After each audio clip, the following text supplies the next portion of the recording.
Hello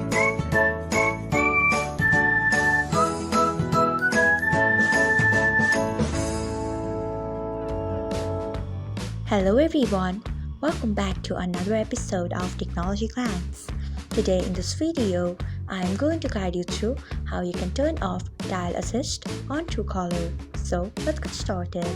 Firstly, open Truecaller app in your device. Then tap on calls. After that, tap on three dots icon. Next tap on settings.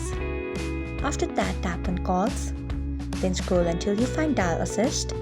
Next, turn off it by tapping on it. So this is how you can turn off dial assist on Truecaller.